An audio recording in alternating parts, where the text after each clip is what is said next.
네, 안녕하세요. 자, 이번 시간부터는 채권법입니다. 네, 그래서 첫 번째 채권의 목적부터 시작이 됩니다. 자, 1번 질문입니다. 선택 채권의 경우 특별한 사정이 없는 한 선택의 효력은 소급하지 않는다 했는데 틀렸습니다. 선택 채권에 있어서의 선택은 소급효가 있습니다. 예를 들면 갑이 소유하고 있는 X 토지와 Y 토지 두 필지 중에 하나를 을이 매수하기로 약정을 했다.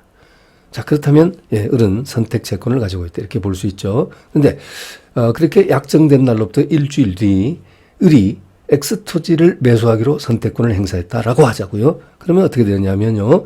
선택권을 행사하게 되면 일주일 전 계약한 대로 소급해서 애초부터 X 토지에 대한 매매 계약이 체결된 것과 같은 효과가 나타납니다. 이해하셨죠? 그래서 선택 채권에 있어서 선택은 소급효가 있다고 했습니다. 자, 그 다음에 2번입니다. 원본 채권이 시효로 소멸하게 되면 그로부터 발생한 지분적 이자 채권도 함께 소멸한다. 이렇게 표현하고 있는데, 그럼 지분적 이자 채권이 뭘까요? 예를 들면, 자, 이 채권법은요, 사례가 역시 민법 총칙도 그랬지만, 더더욱 채권법은 사례가 중요합니다. 사례를 잘 이해하셔야지만이 이 까다로운 내용을 여러분이 더불어 이해할 수 있고 또 기억하는 데도 도움이 될 수 있어요. 네, 오랫동안 기억을 할 수 있다 이렇게 볼 수 있죠. 그래서 사례를 잘 이해를 하셔야 됩니다. 제가 계속적으로 사례를 듭니다. 자, 2번 질문은 어떤 사례일까요? 예를 들면 갑이 을에게 1,000만 원을 빌려주고 월 10만 원씩 이자를 받기로 약속했다라고 가정하자고요. 그러면 그 1,000만 원의 채권을 우리가 원본 채권이라고 그러죠. 그리고 약정된 매월 10만 원씩 받기로 한 채권, 이것을 기본적 이자 채권이랍니다. 지분적이 아니고 기본적, 기본이다 할 때 그 기본적 이자 채권이라고 그래요. 그런데 지분적 이자 채권은 뭐냐면 그렇게 해서 이제 약정된 날로부터 한 달이 지나고 두 달이 지났어요. 그러면 매달 10만 원씩 이자가 발생되죠. 그래서 이미 발생된 이자, 그렇죠? 한 달 경과 또 두 달째 경과해서 도합 20만 원의 채권이 발생했습니다. 이것을 우리는 뭐라 하냐면 지분적 이자 채권이다. 이렇게 표현할 수 있습니다. 그러면 원본 채권이 소멸시효로 소멸하게 되면요. 이때는 여러분 총칙 마지막 시간 소멸시효에서 공부하셨죠? 소멸시효의 완성의 효과는 소급효가 있어요.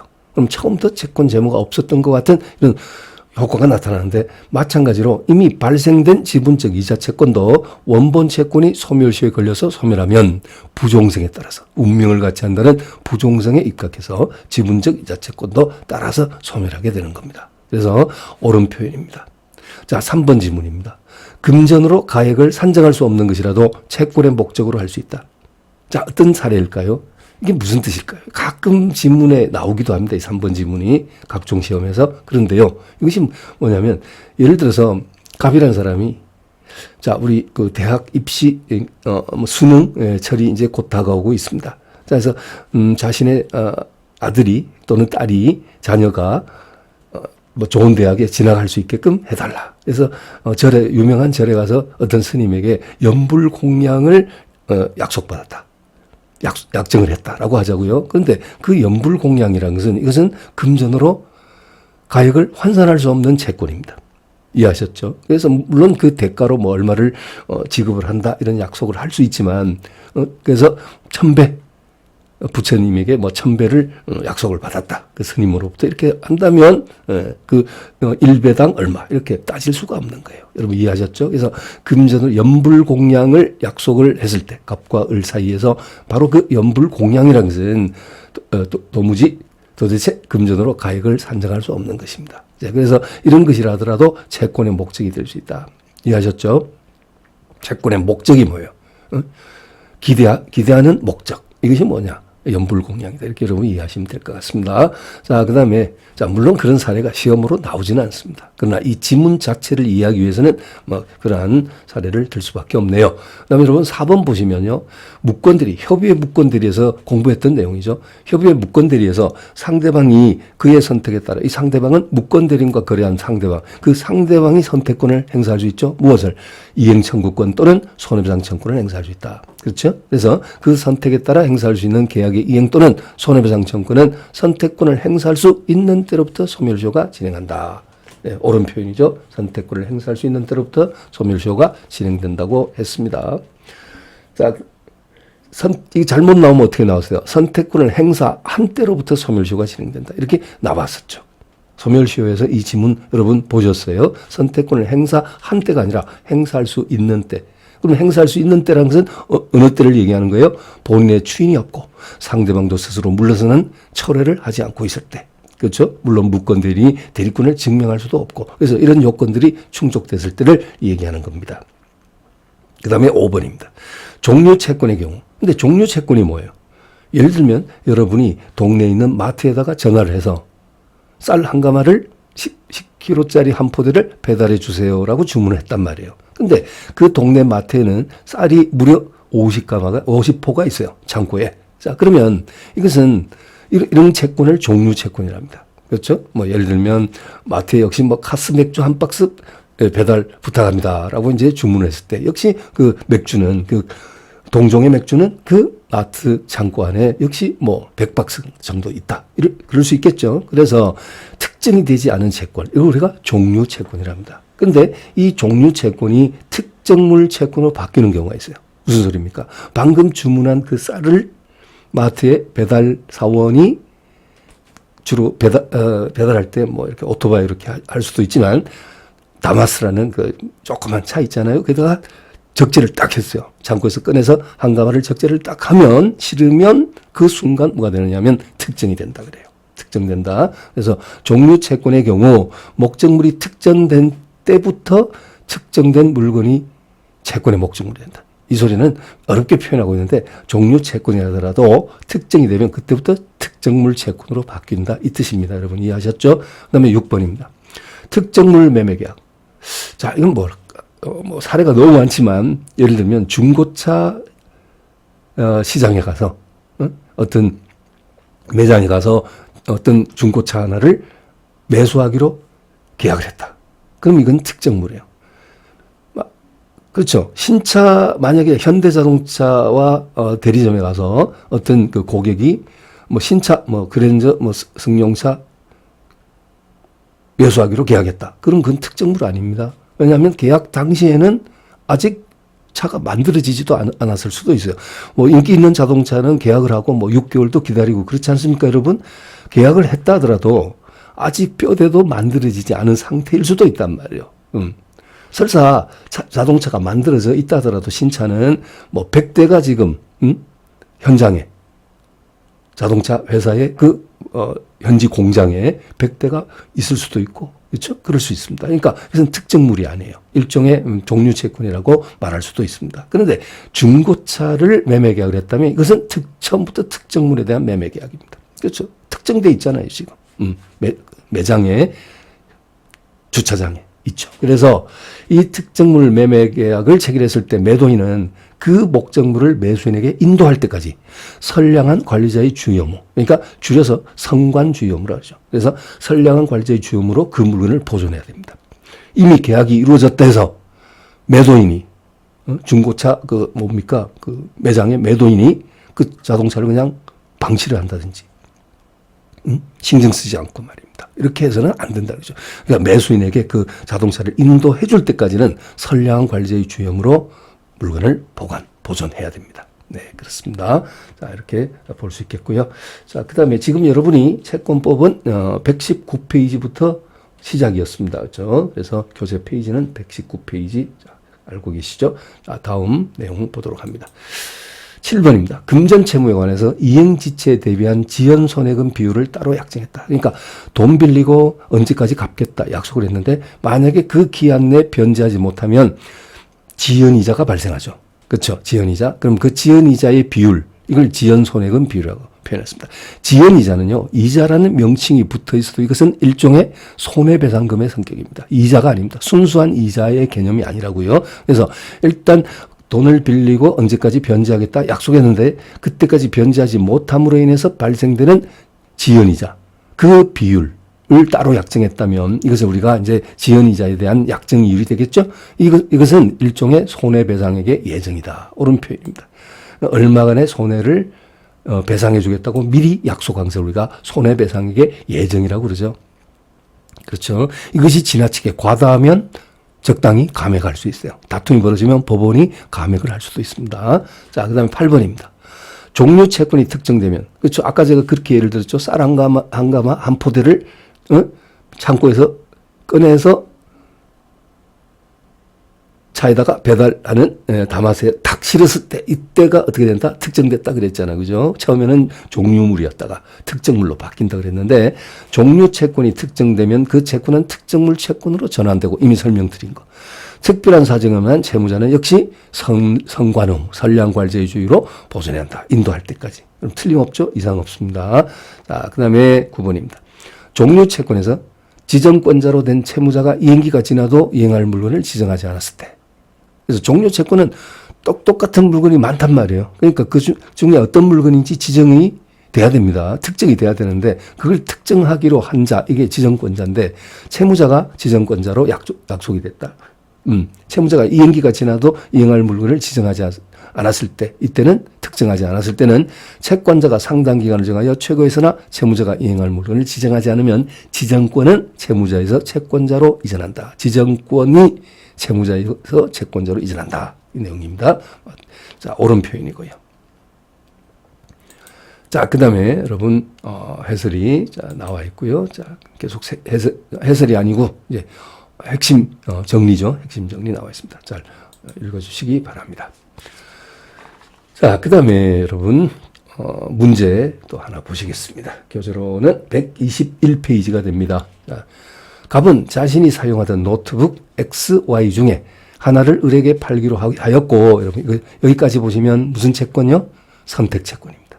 둘 중에 하나. 그러니까 계약 당시에는 X다, Y다 특정은 되지 않았습니다. 둘 중에 하나를 매수하기로 했다. 이것을 선택 채권. 근데 대금 지급일에 을이 선택하기로 했다. 그러면 선택권은 누가 행사하느냐? 이것은 당사자 약정에 따라 다릅니다. 매도인이 갑이 선택할 수도 있고 을이 선택하는 것으로 알 수 있는데 이 사안에서는 을이 선택권을 행사하기로 했습니다. 매수인이. 그런데 대금 지급일 전에 매도인 갑이 X 노트북을 병에게 팔아버렸고 매도하고 인도까지 해줬다. 여러분, 매도하고 인도까지 해주었다. 이 말은 뭡니까? 우리가 동산 물권 변동은요. 동산의 소유권이 부동산의 경우에는 아시다시피 등기가 돼야지 물권 변동, 소유권 이전의 효과가 나타나죠. 근데 동산은 뭡니까? 인도가 동산 물권 변동의 공시방법입니다. 부동산은 등기, 동산은 인도. 여러분 너무 쉬운 당연히 알고 있는 내용 다시 한번 상기해 주시고요. 그래서 인도까지 해주었다면 X 노트북은 누구 소유로 확정됐다는 얘기예요? 병 소유로 확정됐다는 얘기입니다. 일종의 이중 매매가 되는 것이죠. 그렇죠? 자, 이에 관한 설명으로 옳은 것을 했는데 1번 보시면요. 매수인 을이 Y 노트북을 선택하고 그 의사를 갑에게 전달한 경우 을은 특별한 사정을 한 갑의 동의 없이도 이를 처리할 수 있다. 여러분, 선택 채권에서의 선택권은 형성권이라는 것을 잊지 마세요. 다시 한번 선택 채권에서 선택권은요. 선택권이란 권리는 형성권입니다. 그럼 형성권은 한번 행사되면 일방적으로 처리를 할 수가 없어요. 형성권은 일방적 의사표시만으로서 그 효과가 발생되는 또는 변경되는 또는 소멸되는 그런 강력한 권리이기 때문에 한번 행사되면 상대방의 동의 없이는 처리할 수 없습니다. 자, 이해하셨죠? 그래서 동의 없이도 이게 틀렸고요. 그 다음에 2번입니다. 을은 Y 노트북을 선택하면서 조건을 붙일 수 있다. 안 됩니다. 이것도 일종의 형성권이라고 다시 한번 강조드리고 이러한 형성권은 원칙적으로 조건이나 기한 이런 것을 붙일 수 없습니다. 그 다음에 3번입니다. 을이 X 노트북을 선택하더라도 채권의 목적물은 Y 노트북으로 확정된다 했는데 아닙니다. 지금 여기서 누구의 잘못이죠? 매도인 갑의 잘못이죠. 갑이 분명히 둘 중에 하나를 팔기로 을에게 약속했고 선택권은 을에게 있는데 대금 지급 전에 갑이 X 노트북을 이중매매 병에게 매도하고 소유권 넘겨줬다 했지 않습니까? 그러면 귀책 사유가 누구한테 있어요? 갑한테 있잖아요. 그랬을 때 을은 이행불능이 된 이미 후발적으로 이행불능이 된 이 X 노트북을 선택할 수 있다는 겁니다. 왜냐하면 을의 잘못이 아니고 갑의 잘못이기 때문에 을은 이미 이행불능된 X 노트북을 선택할 수 있고 따라서 이행불능에 따른 손해배상 청구를 행사할 수 있다는 겁니다. 자동적으로 Y 노트북으로 확정되는 거 아닙니다. 틀렸습니다. 까다롭죠, 여러분. 자, 4번입니다. 을은 X 노트북을 선택하고 병에게 X 노트북에 반환을 청구할 수 있다? 안 됩니다. 반환 청구 안 돼. 왜냐? 앞에서 말씀드렸습니다. 이미 동산 물권 변동은 병의 소유로 확정됐다 그랬죠. 매도하고 인도까지 해주었다. 특히 이 상황에서 매도인의 배임 행위에 적극 가담한 이중매매, 여러분 민법 총칙에서 공부했던 그와 같은 사안이 여기서 보입니까? 전혀 그러한 사안은 보이지 않습니다. 그런 정황은 보이지 않다는 거죠. 그러니까 무효가 될 이유가 갑과 병 사이의 엑스노트북의 매매 계약이 무효가 될 하등의 이유가 없다는 겁니다. 따라서 엑스노트북은 병의 소유로 확정되고 따라서 이런 병에게 엑스노트북 반환 청구 안 됩니다. 그럼 결국 5번이 정답이죠. 이런 엑스노트북을 선택하고 이행불능이 됐으니까 갑에게 채무불이행, 이행불능은 채무불이행 중 하나죠. 이행지체, 이행불능, 불완전이행 이런 게 있죠. 그래서 채무불이행을 이유로 손해배상 청구를 할 수 있다라는 5번이 옳은 질문이 되겠습니다. 여러분.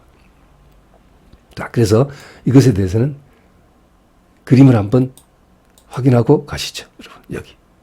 자, 선택채권. 방금 그 문제에 대한 그림입니다. 매도인 갑이 X, Y 노트북 둘 중에 하나를 팔기로 약속을 했고요. 선택권은 을이 행사하기로 했습니다.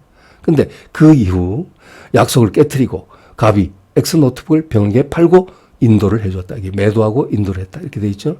그래도 을은 이런 경우 자동적으로 Y 노트북으로 확정되는 게 아니고 을은 여전히 선택권이 있고 또 이 같은 상황이 벌어진 데 대해서는 갑에게 귀책 사유가 있단 말이에요. 그래서 이런 X 노트북을 선택하고 이행불능을 이유로 해서 손해배상 청구를 행사할 수 있다. 갑의 귀책 사유를 이유로 해서 손배권을 청구할 수 있다. 이렇게 그림으로 한번 표현해 보았습니다. 여러분. 자, 연상을 제가 총칙 때도 누누이 말씀드렸지만 그림은 여러분이 항상 이것을 사진 여러분 눈동자가 조리개가 되어서 다 이렇게 찍어 두셔야 된다 했죠. 그래서 여러분 머릿속에 좀 이 잔상이 좀 남아있게끔 그래야지 우리는 문제를 풀 때 지문이 길수록 빨리 OX 판단을 할 수 있다. 그런 역할을, 그러한 기억이 빨리 상기되는 그런 역할을 할 수 있는 것이 바로 그림이다. 그래서 제가 그렇게 총칙 때도 몇 번 강조 드렸습니다. 여러분. 자, 그렇게 해주시고요. 네, 이렇게 해서 문제 확인했고요. 그 다음 자, 122페이지입니다. 자, 122페이지 금전채권과 이자채권이 나오는데, 자, 일단 이 금전채권의 시험 잘 나오는 게 뭐냐면요. 일단 돈을 빌리고 채무자가 약속된 변제기에 변제하지 않잖아요. 그러면 변명을 들어주지 않습니다. 변명이 필요 없다. 그러니까 불가항력적 항변도 허용하지 않는다. 이게 무슨 뜻일까요? 채무자가 제때 돈을 안 갚았다. 근데 안 갚은 이유가 뭐냐면, 예를 들어서, 아랫마을에 있는 을이 윗마을에 사는 갑한테 돈을 빌렸어요. 근데 언제까지, 이제 뭐 몇 월 며칠까지 갚기로 했단 말이죠. 그런데 사실 그 변제기에 을은 갚으러 갔는데 장마철에 비가 집중호우가 쏟아져가지고요. 그 아랫마을에서 윗마을로 가는데 유일하게 다리가 하나 있는데 그것이 물에 잠겨버렸다. 지금 제가 극단적으로 예를 드는 겁니다. 여러분 이해하십시오. 그래서 못 갚게 돼서요. 변제기에 갚지를 못하게 됐단 말이에요. 이런 경우 그래서 비가 그치고 물이 빠지고 이제 윗마을에 갈 수 있어서 그래 우리 가서 며칠 지나서 갔어요. 가서 이제 돈을 이제 갚으려고 하니까 채권자 갑이 뭐라 그럽니까? 왜 이제 왔느냐? 지금 당신은 이행지체를 했으니까 그에 따른 지연 배상을 하라라고 갑이 주장하는 거예요. 그랬더니 을이 뭐라고 항변한다? 야, 니 같으면 넘어올 수 있었겠어?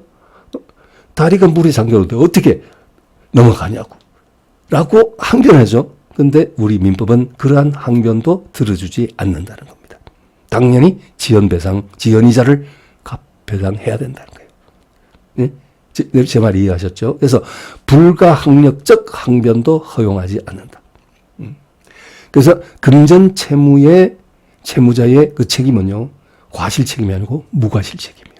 무과실 책임. 자신에게 귀책 사유 없어도 책임져야 돼. 그래서 이것이 바로 금전 채권 채무 관계에서의 중요한 문제입니다. 그래서 금전 채권이 시험에 나왔다 하면 반드시 이것을 물어봐요. 그리고 이것이 답이 될 가능성이 거의 뭐 99%다 이렇게 보시면 돼요. 그래서 지금 여기 나와 있는 몇 개의 지문도 거기에 초점이 맞춰진 것이 대부분이죠. 자, 1번 보겠습니다.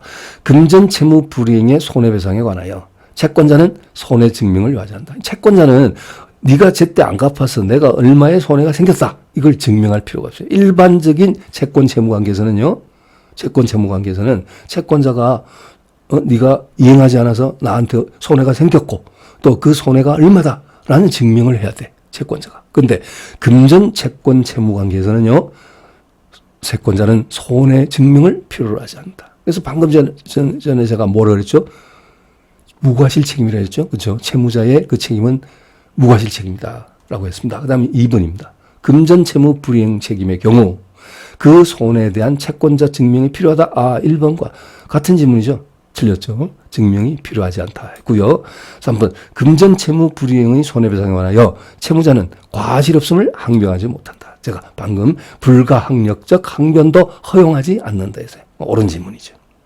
그 다음에 3번 금전 채무의 지연손해금 채무는 금전 채무의 이행지체로 인한 손해배상 채무로서 이행기의 정함이 없는 채무에 해당한다. 네, 그렇습니다. 이것도요. 그래서 지연손해금 채무라는 것이 지연배상. 이것은요. 금전 채무가 이행지체가 되면 곧바로 발생되는 채무예요. 따라서 이것은 이행기의 정함이 없는 채무에 해당되고 즉시 청구할 수 있다. 채권자 입장으로서는 바로 이행기에 정함이 없다는 것은 언제든지 청구할 수 있다는 소리거든요. 그러니까 이행 지체가 발생하면 곧바로 이 지연배상을 바로 청구할 수 있다는 거예요. 이행기에 정함이 없는 채무 이해하셨죠? 까다롭습니다. 채권법은 이제 겨우 시작한 지 몇 분 되지 않았습니다만은 벌써 여러분 채권법이 좀 까다롭구나 하는 느낌 바로 드실 거예요. 그렇죠? 물론 총칙도 뭐 쉬운 것은 아니지만 상대적으로 채권법이 좀 양이 더 방대하고 어렵다 하는 거 여러분 제가 말씀드립니다. 그래서 집중을 좀 더 해주셔야 됩니다. 그다음 5번입니다. 금전 채무의 이행지체로 발생하는 지연손해금 이건요 지연이자라 그러거든요. 이 지연이자는 사실 이자라는 명칭이 붙어 있어도 아까 제가 표현했습니다. 이건요 지연이자는 이자라는 명칭이 붙어 있어도 실체는 뭐냐 손해배상금이요. 손해배상. 그래서 지연이자를 다른 말로 지연배상 또는 채무 불이행에 따른 손해배상금 이렇게 표현하거든요. 그래서 이 성질은 손해배상금이지 이자가 아니다. 무슨 뜻인지 이해됐죠? 그러니까 순수한 이자의 개념이 아니란 거예요. 손해배상금이다. 그 다음에 6번 원본 채권이 양도됐을 때 원본 채권 아까 그 사례 들었어요. 갑이 을에게 1,000만 원 빌려주고 받을 수 있는 채권, 원본 채권. 그것을 갑이 병에게 양도했습니다.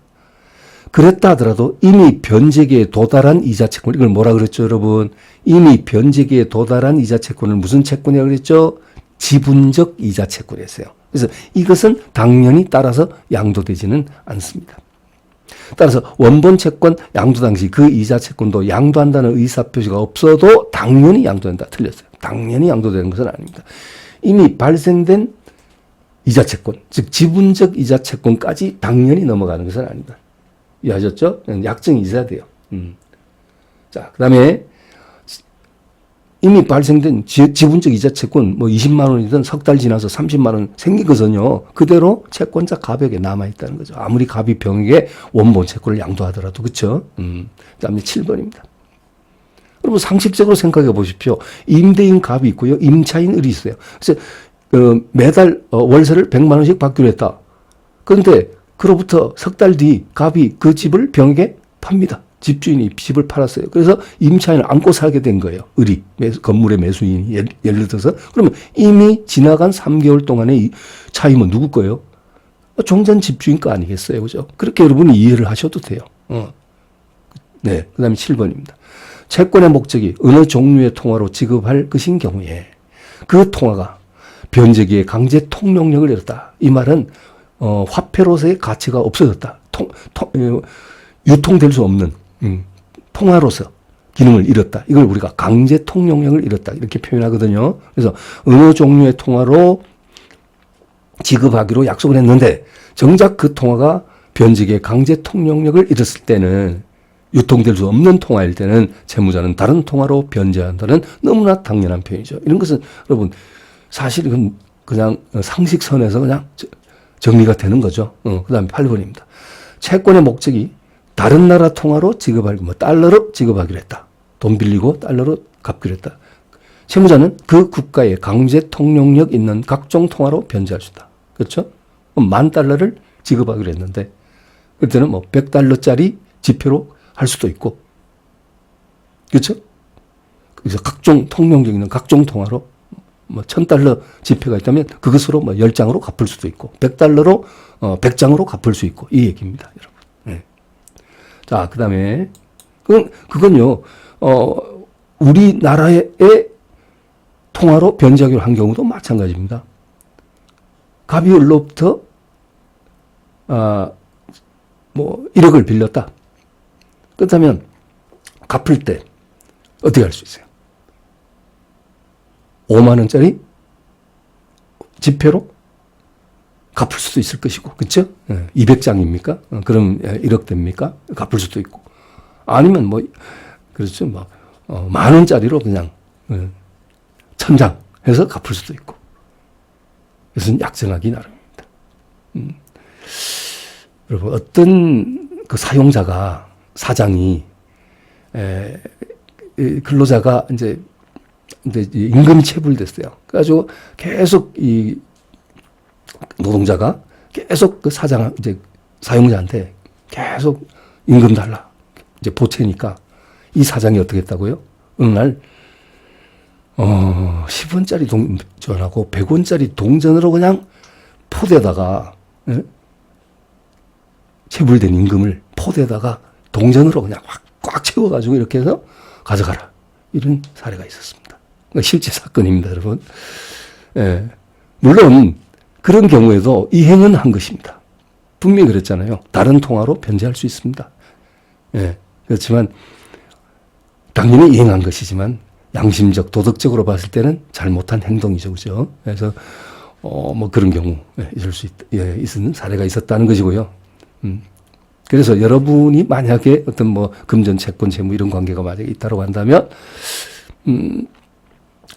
약정할 수도 있어요. 특약에다가, 밑에다가 변제할 때는 내가 지금 1억을 빌려줬는데, 변제할 때는 1억이 명기된, 기재된 자기압 수표 한 장으로 한다. 이렇게 특약을 맺을 수도 있어요. 그렇죠? 그러면 수표 한 장으로 그냥 갚아라 이 소리입니다. 네.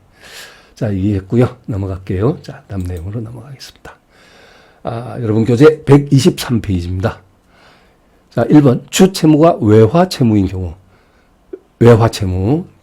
그죠? 뭐 달러로 또는 파운드화로 또는 유로화로 갚기로 했다. 이게 외화채무 아닙니까? 채권자와 보증인 사이에 미리 약정한 환율로 환산한 원화로 보증채무를 이행하기로 한 약정. 이런 것도 허용됩니다. 비록 채권자와 주채무자 사이는 외화 채권 채무 관계인데 보증인 병은 이행할 때의 환율 계산해가지고 이행할 때 이행기가 변제기가 아니라 실제로 이행할 때 하의 환율로 따져야 돼요. 그래서 환율로 환산한 원화로 보증채무를 이행하기로 하는 이런 약정 허용됩니다. 당연히 허용되죠. 계약자의 원칙상 당연히 허용되는 겁니다. 지금 뭐 1달러가 1,300 몇십 원 되죠, 여러분. 그래서 조심해야 되는 것은 변제기 약정한 그 변제기의 환율이 아니에요. 실제로 변제기는 약정됐지만 다른 날 변제할 수도 있잖아요. 그렇죠? 그 이전에 할 수도 있고 변제기보다 이전에 갚을 수 있고 이후에 갚을 수도 있지 않습니까? 물론 그럴 때는 이제 지연이자가 별도로 발생되겠지만 그래서 변제기 내지는 이행기가 아니라 실제로 이행할 때의 환율을 적용해야 된다는 거, 그 점도 여러분 주의하시기 바랍니다. 자, 2번. 특정물 채권의 경우 채무의 성질 또는 당사자 의사표시로 변제 장소를 정하지 않은 때는 특정물 인도는 채권자 현주소에서 해야 한다. 틀렸습니다. 그 물건이 있던 장소가 원칙입니다. 특히 여러분 토지도, 을이 갑의 X토지를 매수하기로 매매계약을 체결했다. 이거 어떤 채권이요? 당연히 X토지는 특정물이죠. 그렇죠? 지번이 확정돼 있잖아요. 어디에 있는 무슨 길 몇 번 해가지고 지번이 확정돼 있지 않습니까? 그러니까 이건 특정물이에요. 그럼 당연히 인도 장소가 어디요? 그 물건이 있던 장소예요. 그럼 동산으로 바꿀까요? 아까 중고차 매매 예를 들었습니다. 자, 원칙은 그 물건이 있던 특정물 채권의 경우에는 그 물건이 있던 장소에서 변제하는 것을 원칙으로 합니다. 근데 물론 방금 같은 그 동산 같은 경우에는 뭐 예외가 있겠죠. 당사자 약정에 따라 달라지겠죠. 단 특약해가지고 자동차를 직접 매도인이, 그죠? 몰고 와서, 운전해 와서 매수인의 집 앞에 배달하기로 그렇게 약속을 했다. 탁송이라고 있잖아요. 자동차를 탁송해서 매수인의 주소지에서 인도하기로 그렇게 특약을 할 수도 있는 거죠. 그래서 이것은 강행 규정은 아닙니다. 자, 그 다음에 3번입니다. 채권의 성질 또는 당사자 의사표시로 달리 정한 바가 없는 이상 특정물 인도는 채권 성립 당시 그 물건의 소재지. 예, 옳은 표현입니다. 그 물건이 있던 장소에서 해야 한다라고 민법은 규정되어 있어요. 여러분 해설 참조하십시오. 해설. 역시 채권법 역시 해설을 잘 참조하시기 바랍니다. 4번입니다. 선택 채권의 경우 선택권 없는 당사자 과실로 인해서 수개 급부 중 일부가 이행불능이 되는데 이거 여러분 아까 그 그림 아까 보셨죠? 노트북, X 노트북, Y 노트북 둘 중에 하나를 사기로 했는데 선택권은 매수인 을이 가지고 했고요. 이때 매도인 갑이 X 노트북을 병에게 이중 매도하고 팔아버렸다. 그러면 당사자 과실, 선택권 없는 당사자가 누구였죠? 매도인 갑. 그의 과실로 인해서 수개 급부, 즉 X, Y 노트북 중 일부가 이행불능, X가 불능이 된 때. 자, 그림이 지금 연상되고 있습니까, 여러분? 아까 같이 그림 보신 거 머릿속에 지금 연상되시느냐고요. 연상하셔야 됩니다. 그래서 일부가 이행불능이 된 때는 채권의 목적은 잔존한 것에 존재한다. 틀렸습니다. 목적은 잔존한 것에 존재한다. Y 노트북에 존재한다. 아닙니다. 자, X 노트북을 여전히 선택할 수 있고 그러면 이행불능에 따른 손해배상 청구를 행사할 수 있다 그랬습니다. 그 다음에 그런데요. 잔존한 것에 존재하는 경우도 있어요. 어떤 경우냐. 선택권 없는 당사자 과실이 아니고요. 예를 들면 불가항력으로 X 노트북이 파손이 됐다. 즉 갑에게 과실이 없단 말이에요. 귀책 사유 없이 하나가 급부가 불능하게 되면 이때는 잔존한 급부에 존재합니다. Y 노트북에 존재합니다.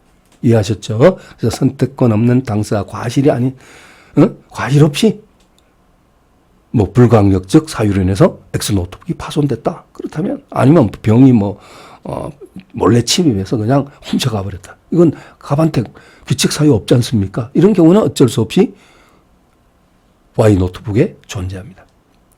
이렇게 해서 존재되는 것은 이제 특정된다 이렇게 표현하는데 Y 노트북에 특정된다. 이렇게 선택 채권에서 이렇게 특정되는 것은요. 이건 소급표가 없습니다. 아까 선택 채권에서 선택은 소급표가 있다는 거 이번 시간 제일 처음 나왔던 내용이었죠. 그런데 이건 선택권자가 선택권을 행사했을 때는 소급표가 있어요. 처음부터 X 노트북을 선택한 수로 본다 이렇게 되는데 만약에 하나가 불가항력적 급부불능 이런 사유가 생겨가지고 나머지 노트북에 집중되는 거죠. 특정되는 거 있지 않습니까? 선택된다 이렇게 표현하기보다 집중된다 이렇게 말하는데요. 그런 경우는 이것은 소급표가 없습니다. 여러분, 거기까지는 잘 안 나오지만 들어주시기 바랍니다. 5번. 금전채무 이행지출에서 발생하는 지연이자, 다른 말로 지연배상, 이건 표현은 이자라고 되어 있지만 성질이 이자이다 했는데 틀렸어요. 이자가 아니고 뭐다? 손해배상금이다. 6번. 채권액이 외국 통화로 지정된 금액 채권인 외화채권. 그러니까 예를 들면 달러로 100달러짜리 지폐로 갚는다, 변제한다. 이거 바로 금액 채권. 네, 일정한 것을 딱 정했습니다. 채권자는 대용 급부권을 행사하여 우리나라 통화로 환산해서 청구할 수 없다가 아니고 있다. 용어가 참 어려운데요. 그냥 상식적인 선에서 접근하시는 것이 오히려 여러분 마음이 편하실 겁니다. 예, 기억하기 더 나을 겁니다. 자, 지금 123페이지 하단입니다. 민사채권과 상사채권의 법정률은 모두 연 5분이다. 여러분, 5분 이렇게 교과서 기본서 같은 데 보면 5분 이렇게 표현하기도 하고요. 또 조문에 보면 오픈, 5분 이게 막 혼용해서 쓰고 있어요. 이 5분이 뭐냐? 오픈. 그럼 오픈은 또 뭐냐? 우리 평소에는 오픈이란 말 안 쓰죠. 야구에서 타율 계산할 때 그죠? 몇 할 몇 분 그러지 않습니까? 그러듯이 바로 그 푼입니다. 이것은 우리가 일반적인 상황에서는 퍼센트를 표현하거든요. 연 5%이다. 이렇게 표현하고 있는데 어때요? 틀렸습니다. 모두 때문에 틀렸어요. 민사채권. 우리가 민사채권에서의 법정이율은 연 5% 맞아요. 그러나 상사채권의 법정이율은 상행위, 상인들 간의 도매상과 소매상, A 회사와 B 회사 간의 상사채권의 법정률은 연 6%입니다. 그래서 1번 틀렸습니다. 해설 참조. 그 다음에 2번. 금전채무의 이행지체로 해서 발생하는 지연손해금은 3년간의 단기 소멸시효 대상이다 했는데 이거 틀렸어요. 3년이 아니고 자꾸 반복되지만 돈 빌리고 못 갚았을 때 발생되는 지연이자 또는 지연배상 또는 지연으로 인한 채무 불이행에 따른 손해배상금, 지연손해금. 이것은 보통의 민사채권으로서 채무 불이행에 따른 손해배상금의 성격으로서 10년의 소멸시효가 적용이 됩니다. 이해하셨죠? 네, 그렇습니다. 1년이다, 3년이다 이렇게 나오는 경우가 있는데 틀렸습니다. 자, 3번 금전채권의 경우 특정물 채권이 될 여지가 없다. 여러분, 금전채권도 원래는 종류채권이에요. 그렇지 않습니까? 10,000원짜리는 누구 지갑 안에도 다 있을 수가 있어요. 그렇죠? 이거 아니면 저거. 얼마인지 종류채권. 아까 쌀 예를 들듯이. 예. 종류 채권이지만 특정물 채권이 될 수도 있어요. 여지가 없다는데 있어요. 예를 들면, 우리가 올림픽 기념주화로 갚기로 했다. 그 당시에는 올림픽 기념주화가 예를 들면 또는 기념 지폐를 이제 조폐공사에서 한국은행에서 이제 발권했다라고 하자고요. 10,000원짜리를 50,000원짜리를 만들어 하자고요. 올림픽 기념 화폐를 그렇게 되었다면 당시에는 그것이 액면가 50,000원이지만 세월이 지나면 그게 어떻게 되죠? 100,000원이 되기도 하고 1,000,000원이 되기도 합니다. 오래되면 골동품의 여지로 이제 가 있죠. 그래서 어쨌든 금전 채권의 경우 갚을 때는 올림픽 기념 지표로 갚아. 예를 들면 이렇게 약속을 했다면 이건 특정물이 되는 거예요. 특정물. 그렇습니다. 그래서 네, 거의 실제 시험에 일반 시험에는 거의 출제되지 않는 거지만 그래도 봐두시기 바랍니다. 해설 참조하시고요. 자, 4번입니다. 우리나라 통화를 외화채권에 변제 충당할 때 특별한 사정이 한 채무이행기의 외국환 시세. 채무이행기의 외국환 시세라고 했는데 이행기가 아니고 여러분 이행기가 아니고요. 이행기 변제기의 환율 계산이 되는 거 아니라고 그랬죠. 그럼 이제 실제 이행할 때. 그래서 이거 이행기 이것 때문에 틀린 지문이 되는 겁니다. 아까 설명드렸어요. 변제기 또는 이행기의 환율 시세에 따라서 환산하는 게 아니고 이행기보다 변제기보다 먼저 앞당겨 변제할 수도 있잖아요. 그럼 그 변제할 당시, 이행할 당시 이해됐죠? 네, 그렇게 더 이상 강조하지 않아도 여러분 될 것 같습니다. 자, 그 다음에 124페이지 금전채무의 약정 이율은 있었지만 이행지체로 인해 발생한 지연손해에 관한 약정이 없는 경우 특별한 사정을 한 지연손해금은 약정 이율에 의해서 산정한다. 여러분, 언제까지 변제하지 않으면 얼마를 지연이자로 물리겠다. 이걸 처음부터 약정을 하면 약정 이율이 우선합니다. 당연히 우선하죠. 그런 약정 이율을 정하지 않았을 때 법정 이율이 적용되는 거예요. 그래서 법정 이율은 뭐라고요? 아까 민사관계에서는 연 5%, 상사관계에서는 연 6%. 이 퍼센트로 지문에 나오는 게 아니라 분 아니면 푼 이렇게 나온다 했죠, 여러분. 5푼, 6푼. 예, 이해했습니다. 그래서 약정이 있으면 약정이 우선하고 계약자의 원칙상. 그죠? 특약이 있으면 특약이 우선하고. 물론 그 특약이 강행 규정에 위배된 특약이면 효력이 없죠. 무효가 되겠지만 이런 것은 다 임의 규정이에요. 여러분 납득하셨고요. 6번. 금전 채무에 관하여 이행지체에 대비한 지연손해금 비율을 따로 약정했을 때 이때는 일종의 손해배상의 예정이다. 이거 아까 나왔던 질문.